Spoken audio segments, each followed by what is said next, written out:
जुजलप्पा नमस्ते। समय सन्दर्भ लिएर उपस्थित भएका छौं। प्रविधि संयोजनमा युनिक शाक्य र म शंकर थापा। कार्यक्रममा यहाँहरू सबैलाई स्वागत छ। नेपाल भाषा एकाडेमीको निमित्त अनक मिडियाद्वारा प्रस्तुत गरिने यो समय सन्दर्भ कार्यक्रम आज पनि हामीले एउटा समसामयिक विषय ल्याएका छौं। फलामजन्य सामग्रीको भाव वृद्धि र त्यसको प्रभाव बारेमा हामी आज कुराकानी गर्दैछौं। नेपाल ग्रिल तथा स्टिल व्यवसायी महासंघका अध्यक्ष मोहन कटुवालजीसँग।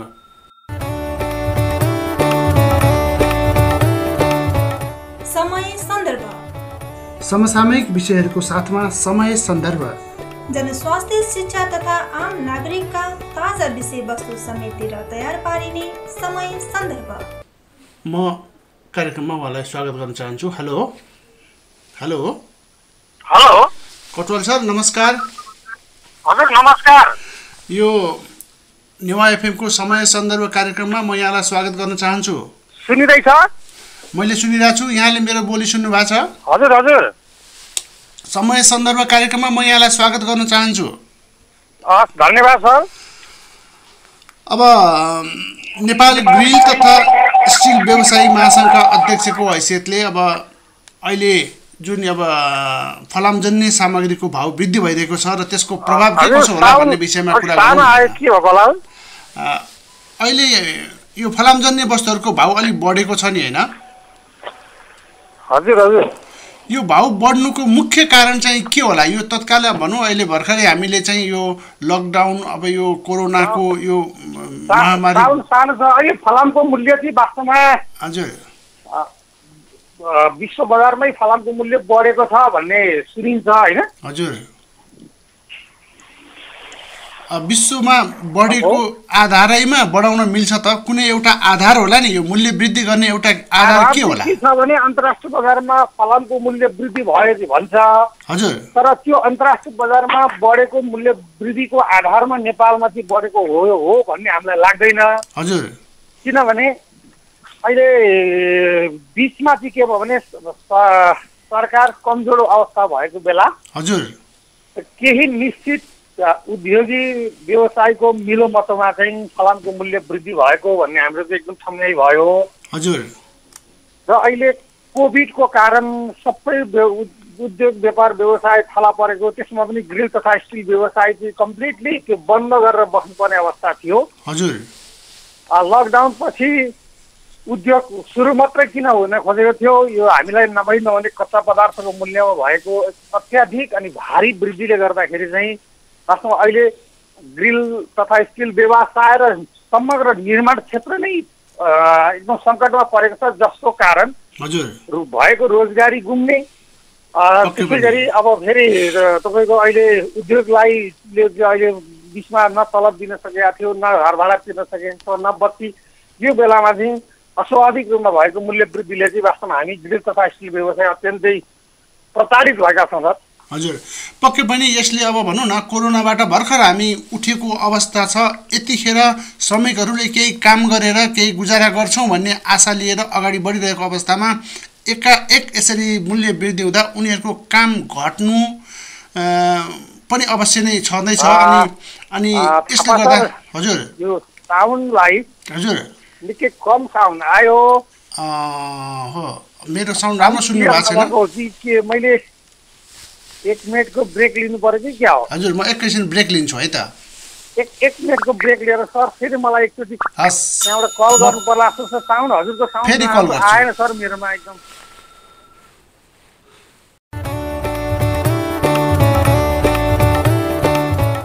समय सन्दर्भ समसामयिक विषयहरूको साथमा समय सन्दर्भ, जनस्वास्थ्य, शिक्षा तथा आम नागरिकका ताजा विषयवस्तु समेटेर तयार पारिने समय सन्दर्भ। हेलो हजुर, धन्यवाद सर। नमस्कार। अहिले सुन्नु भएको छ है मलाई? सुने।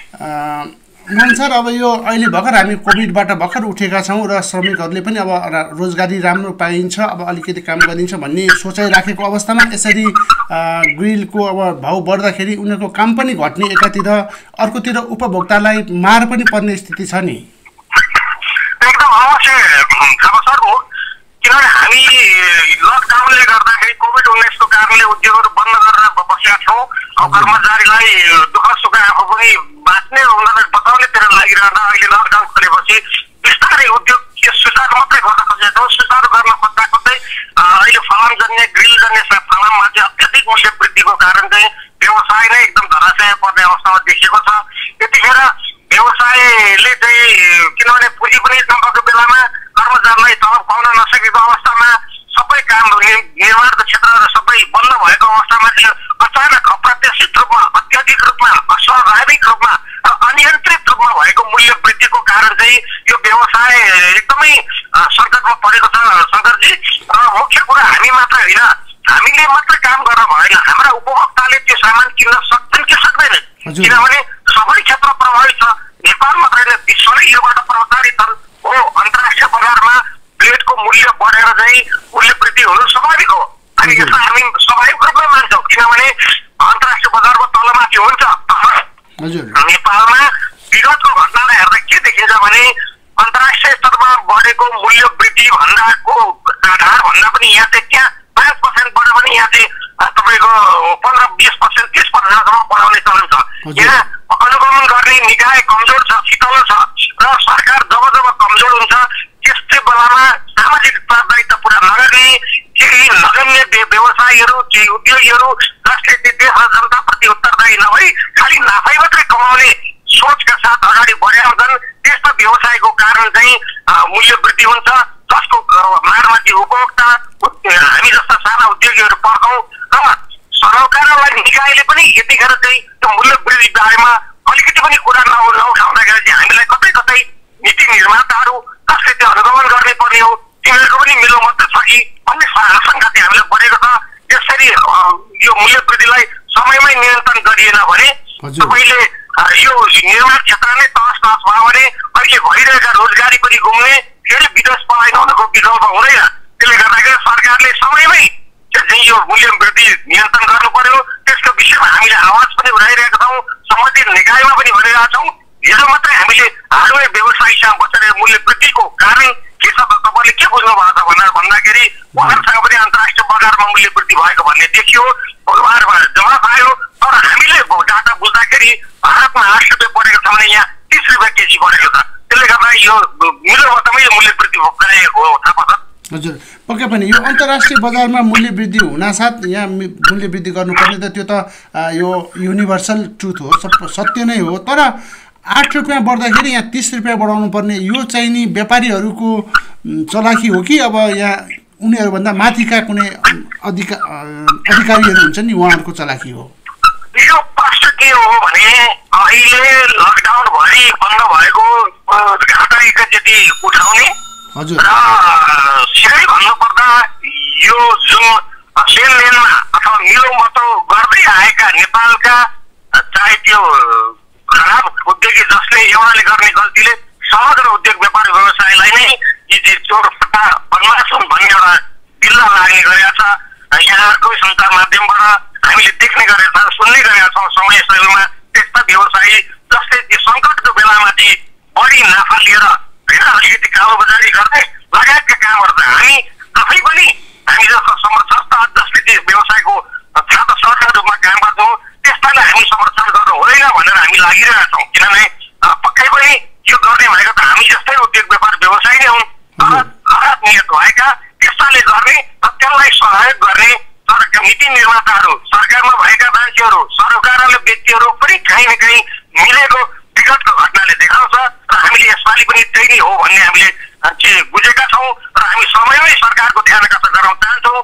यदि सरकारले यो मूल्य वृद्धिलाई नियन्त्रित मूल्य वृद्धिलाई हरेक दिन कस्तो बढेको छ, किनभने अन्तर्राष्ट्रिय बजारमा ब्लेडको मूल्य बढे पनि त्यो वस्तुलाई फ्याक्ट्रीसम्म ल्याएर नेपालसम्म एलसी खोलेर ल्याउन्जेलसम्म 1 महिनाको समय लाग्छ। त्यो सामान 1 महिनापछि बढ्नुपर्ने सामानको मूल्य हरेक दिन बढाइएको छ र हामीलाई हिजो मात्र के अलिकति जानकारी भयो भने एकैचोटि बढायो भने व्यवसायहरू तर्सिन्छन्। त्यसले गर्दा हामीले चाहिँ सल्लाह गरेर अलिअलि गरेर बढाएको भन्ने सायद केही न केही हामीले शङ्का गर्ने ठाउँ देखियो। आम उपभोक्ता पनि किन यसरी चुप लागेर बस्नु भएको छ हामीले बुझ्न सक्दैनौँ, किनभने उपभोक्ता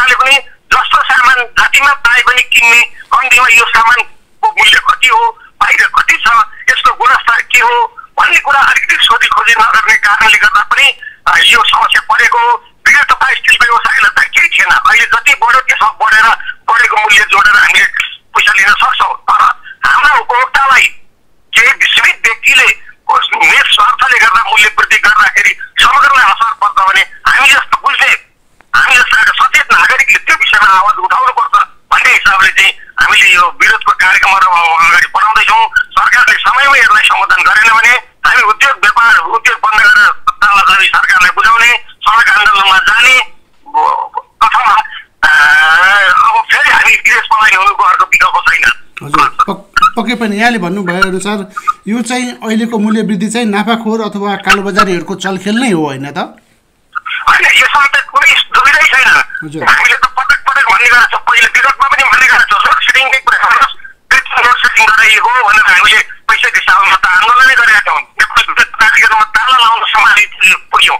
तत्पश्चात तुरन्तै प्रधानमन्त्री हुनुहुन्थ्यो, बोलाएर हामीले लोडसेडिङको विकल्प खोज्नलाई भनेपछि त्यो कृत्रिम लोडसेडिङ अथवा विशेष गरेर भिआइपी एरियामा लोडसेडिङ त्यही बेलाको अन्त्य भएको हो।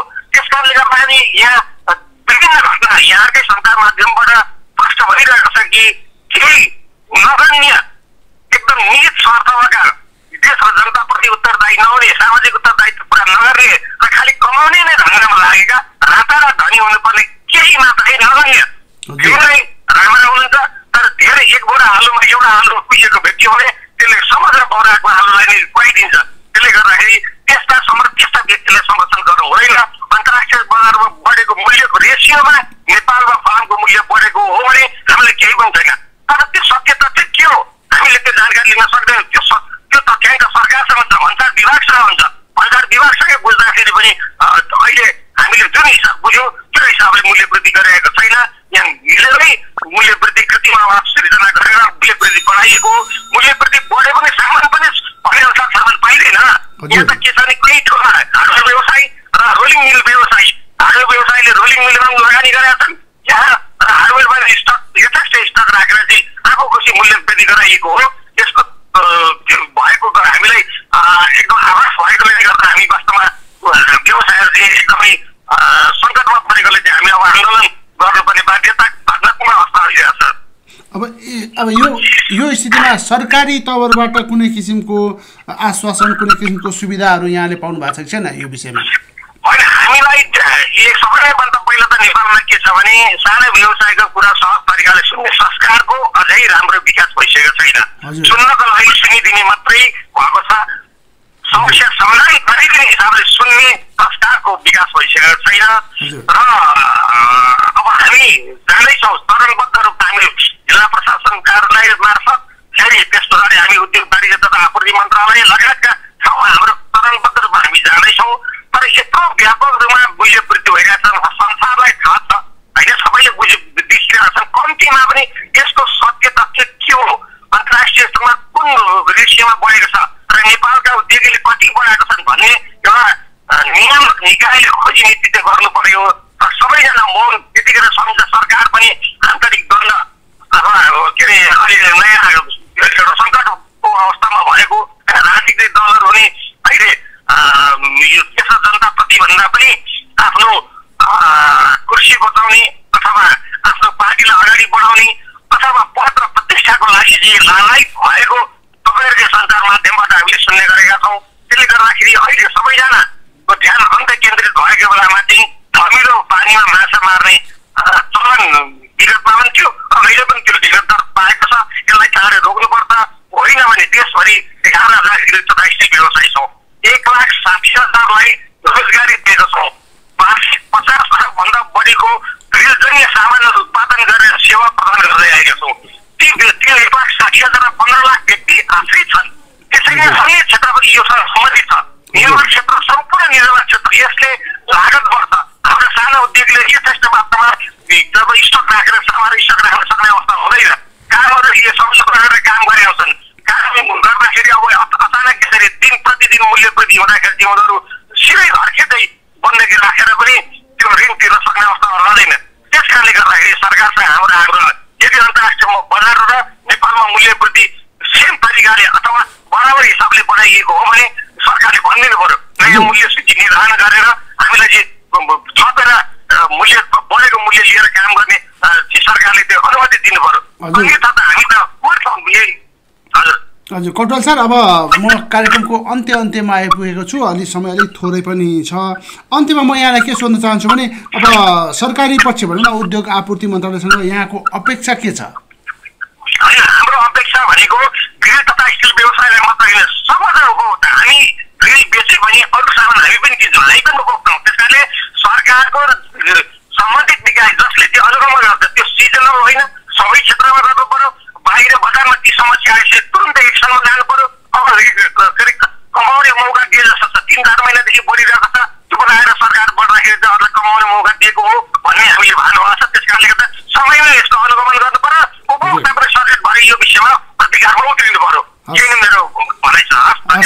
धन्यवाद कटवाल सर, कार्यक्रममा जोडिनु भयो। अब व्यस्तताका बावजुद पनि हामीलाई समय दिनुभयो र श्रोताहरूलाई जानकारी दिनुभएका म यहाँलाई धन्यवाद दिन चाहन्छु। धन्यवाद नेवा एफएमलाई परिवारलाई पनि, किनकि गृह तथा स्टिल व्यवसायको यो अहिलेको वर्तमान समस्यालाई आम जनमानसमा पुर्याउने अवसर प्रदान गर्नुभएको यहाँलाई यहाँको परिवारमा हार्दिक धन्यवाद ज्ञापन गर्न चाहन्छु। धन्यवाद। उहाँ हुनुहुन्थ्यो मोहन कटवाल, नेपाल ग्रिल तथा स्टिल व्यवसाय महासङ्घका अध्यक्ष। आज हामीले उहाँसँग कुराकानी गऱ्यौँ। आजको लागि समय सन्दर्भबाट युनिक साक्य र शङ्कर थापा बिदा चाहन्छौँ। नमस्ते, शुभ।